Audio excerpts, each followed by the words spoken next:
তো দেখো বন্ধু, এখানে আম জাল দিচ্ছি। দেখো এখানে আরও আছে। আম সত্য করার জন্য আম জাল দিচ্ছি। এর এক গামলা পুরো আম ছাড়িয়েছিলাম।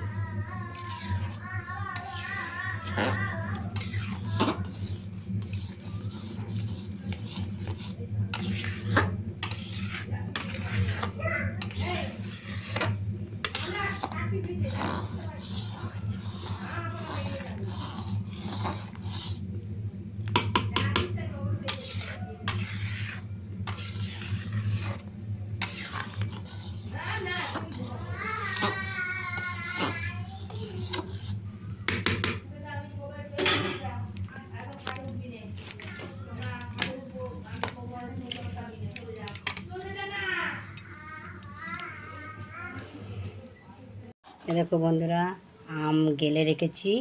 এটা একটু মিক্সিতে দেবো, পুরো হয়ে যাবে। আর এই দেখো 4টে থালায় করেছি। ওই দেখো, দেখেছ? এটা এটা এখন মিক্সি রান্না হয়ে গেলে উনুনের পর দিয়ে রাখবো। আস্তে আস্তে পুরো টেনে যাবে জলটা।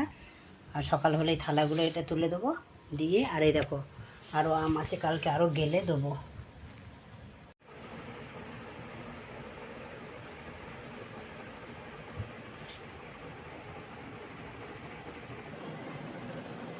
দেখো শুকিয়ে গেছে আম সত্য, এরকম হয়ে গেছে।